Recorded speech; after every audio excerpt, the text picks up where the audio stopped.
لکھنے میں بھی کوئی مسئلہ نہیں ہے, اگر اس کو کوئی اختیار بھی کر لیتا اس میں بھی کوئی مسئلہ نہیں ہے. ٹھیک ہے, یعنی یہ تو الحمدللہ یہ بات ہے ہوگی کہ یہ تشریح بالکل ٹھیک ہے. اگر کوئی یہ تشریح کرتا ہے نا, جیسے فار ایگزامپل جمہوریت ہے, ٹھیک ہے, اس کو لوگ کفر مانتے ہیں, یعنی یہ بات ہے ہوگی کہ یہ جو فتاوی ثنائیہ میں انہوں نے تشریح کی ہے یہ بالکل ٹھیک ہے. یہ تشریح جو آپ نے پڑھ کے سنائی ہے, جو ہم نے دیکھ لی ہے, اس میں اس تشریح کے مطابق اگر کوئی اس حد سے باہر نہیں نکلتا ہے تو ٹھیک ہے. اب یہ دیکھیں, آپ بھی تسلیم کرتے ہیں کہ نہیں اس تشریح؟ کوشش کریں گے نا, کوشش کریں گے ان کو سمجھنے میں. اللہ تعالیٰ ہمیں مطلب پہلے مان لیے کہ ہاں یہ تشریح ٹھیک ہے, ہم نے ہر ایک کا کسی کو ایڈ کر رہے ہیں تو آپ کے قانون ہے, بس ہم کوشش کریں گے. اب یہ دیکھیں, اب یہ جو مجھے والا سب کچھ رہتے ہیں. اب یہ دیکھیں, یہ جو انہوں نے تشریح لکھی ہے یہ انہوں نے اپنی نہیں لکھی, یہ انہوں نے تشریح لکھی ہے شیخ الہند حضرت مولانا محمود حسن دیوبندی رحمۃ اللہ تعالی علیہ کی, کہ انہوں نے یہ سمجھا جو اکابرین ہمارے اکابرین ہیں اور جو اولیاء اللہ, پھر انہوں نے ابن عربی رحمہ اللہ کا شعر نقل کیا ہے, وہاں سے لے کر اور موجودہ دور تک شیخ الہند تک جتنے وحدت الوجود پر جو بھی ان کا مطالعہ ہوا اس پہ انہوں نے یہ تشریح نکالی, اور بحمد اللہ تعالیٰ وہ ہمارے اور آپ کے درمیان اتفاقی ہے, اس میں کوئی اختلاف نہیں. اور یہی ہم کہتے ہیں, باقی یہ ماننا کہ ذرے ذرے میں خدا ہے یہ ہمارا بالکل نظریہ نہیں ہے, نہ ہی ہم اس کو اسلامی نظریہ کہتے ہیں, یہ ہندو اور سکھوں والا نظریہ ہے, یہ کفری اور شرکیہ نظریہ اختلاف ان کے ساتھ ہے نا, بس جو تشریح ہے اس میں تو یہ تشریح میں نے کہا نا یہ تشریح ٹھیک ہے, لیکن میرا پہلا سوال تو وہیں پر اپنی جگہ پر کھڑا رہتا ہے اس تشریح کے بعد میں, کہ تشریح انہی سے لی جائے گی تشریح, اور ان کے دوسرے اقوال, دوسرے اعمال, دوسرے افعال لیے جائیں گے جس نے یہ بات شروع کی.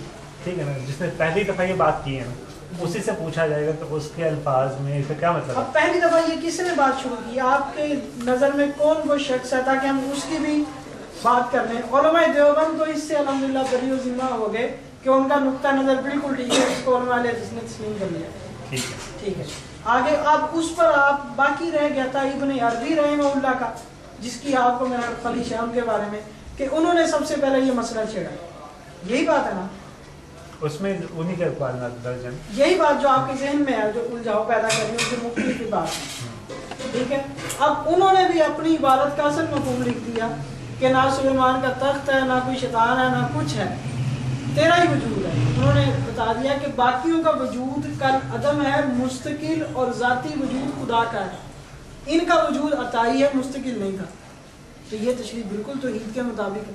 جو بندہ یہ کہے کہ خدا کا وجود بھی مستقل ہے, ان کا بھی وجود مستقل ہے, وہ تو ویسے ہی دائرہ اسلام سے خارج ہے.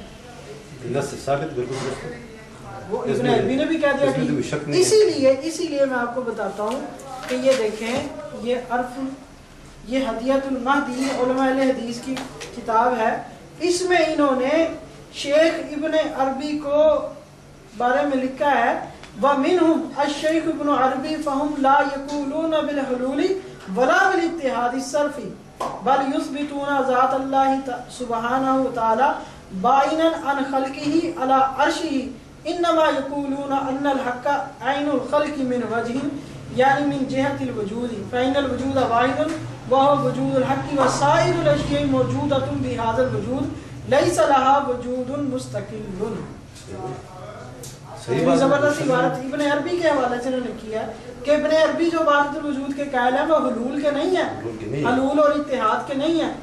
یہ تو کسی, اس کے لیے تو مسلمان بھی ہونا ضروری نہیں ہے, اس کے لیے صرف انسان کا سلیم الفطرت ہونا ضروری ہے کہ وہ آدمی یہ تصور کر سکتا ہے کہ یہ کتاب خدا ہے. نہیں کر سکتا. وہ سٹیٹمنٹس جو میرے کاغذات میں نکالے تاکہ میں اس ریفرنس سے بات کر لوں نا.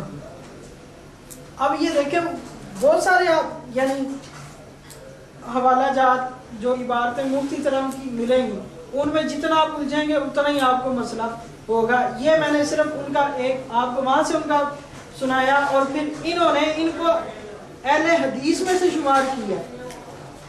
انہوں نے یہ علماء اہل حدیث نے ابن عربی کو اہل حدیث شمار کیا.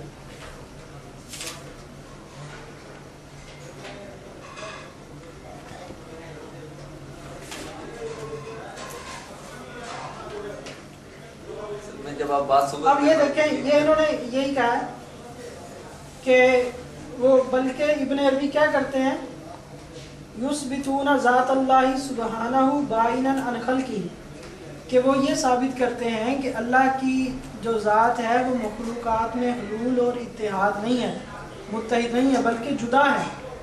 ٹھیک ہے. پھر آگے لکھتے ہیں فَإِنَّ الْوُجُودَ وَاحِدٌ، اس لیے کہ وجود ایک ہی ہے، وَهُوَ وجود الحق، اور وہ اللہ سبحانہ وتعالیٰ کا وجود ہے. وَسَائِرُ الْأَشْيَاءِ مَوْجُودَةٌ بِهَذَا الْوُجُودِ لَيْسَ لَهَا وُجُودٌ مُسْتَقِلٌ، اور باقی جتنی چیزوں کا وجود ہے وہ اللہ تعالیٰ کے وجود کی وجہ سے ہے، ان چیزوں کا وجود مستقل نہیں ہے. بات ختم ہو گئی. ٹھیک ہے. اب پہلے تو ساری باتوں کو تو خیر آپ نے وہ نہیں ٹچ کیا. سب سے اس میں ضروری بات یہ تھی کہ جو ہے وہ بات جو ہے وہ برہان پر کی جائے، وحی پر کی جائے. ٹھیک ہے نا، سب سے ضروری بات یہ تھی. ٹھیک ہے.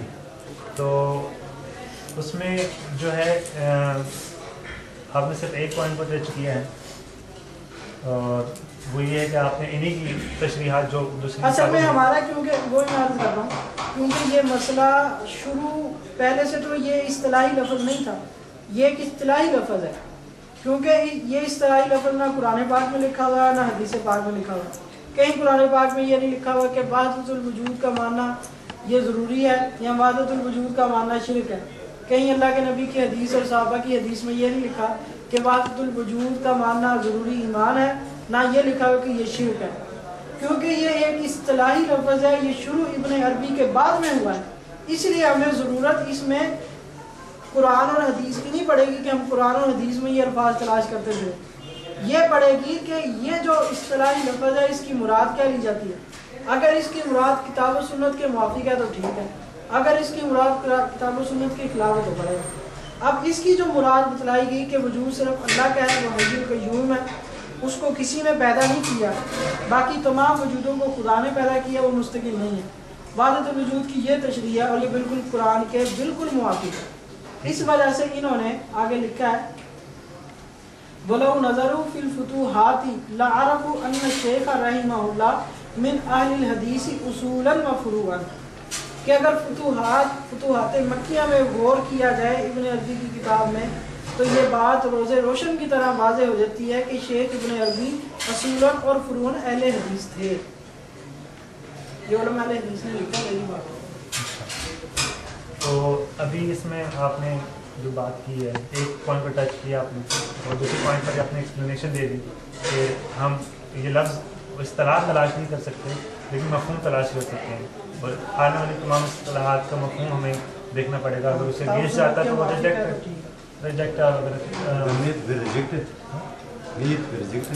اگر مفہوم اس مطابق نہیں تو ریجیکٹ ہے، مفہوم اس مطابق.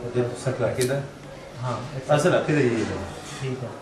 تو ہم بھی تو یہی کہہ رہے ہیں. ابھی ان کی وہ تمام اسٹیٹمنٹس جو کہ قرآن و سنت کے خلاف جاتی ہیں، ان پر آپ یہ تعویل پیش کرتے ہیں کہ وہ حالت سکر میں تھے. میں نے کہا ان کی یہ اسٹیٹمنٹ ہے کہ قوم نوح جو ہے اگر وہ بتوں کی پوجا کرتے تھے تو وہ بالکل حق پر تھے. تو اب یہ اسٹیٹمنٹ آپ یہ اس کی تعویل پیش کریں گے کہ یہ حالت سکر میں؟ پہلی بات تو یہ ہے کہ بہت ساری کتابیں ابن عربی کی طرف منسوب ہے، ان کی ہے نہیں. ٹھیک ہے. اب یہ جو اس قسم کے جو ناقابل تعبیر کی باتیں ہیں، یہ ان کی باتیں ہیں ہی نہیں سرے سے. اگر جو بندہ یہ دعویٰ کرتا ہے وہ سند کے ساتھ ثابت کر دے کہ یہ ان کی عبارت ہے تو پھر ہم بھی یہیں بیٹھے ہوئے. بہت ساری کتابیں اگر یہ ثابت ہوتی ہیں پھر آپ کو ان کے بارے میں کیا موقف ہوگا؟ پہلی بات تو یہ ہے، پہلی بات میں نے عرض کی یہ ہے کہ بہت ساری جو باتیں ہیں ان کی طرف منسوخ کی جاتی ہیں، ان کی ہے ہی نہیں سرے سے. ٹھیک ہے. پھر دوسری بات، اگر کوئی ایسی بات ہو گئی ہے وہ حالت سکر پر معمول ہے، نہ کہ حالت ہوش و حواس پر.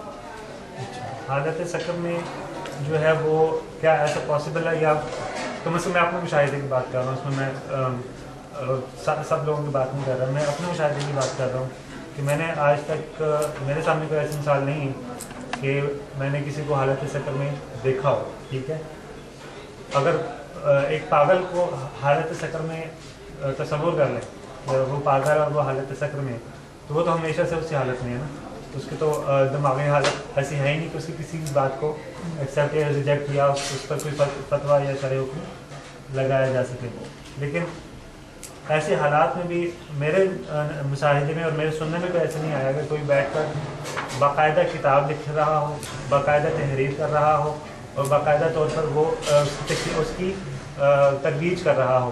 اگر وہ بات ہے تو وہ ایک موقع کی بات ہے, اس میں اس کو اختیار بھی نہیں تھا اور اس نے کیا کہا وہ پتہ بھی نہیں تھا اس کو کہ اس نے کیا کہا, تو وہ اس کو تحریر کر کے اس کی ترویج کرے تو یہ اس کے حالت سقط پر معمول نہیں کی جا سکتی.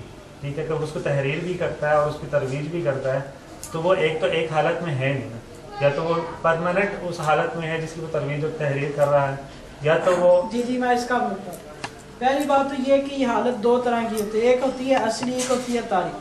ایک یہ کہ شروع سے وہ ایسا ہے, وہ کبھی بھی اس نے صحیح کلام کیا ہی نہیں ہے, اس کی تو بات ہی الگ ہے نا.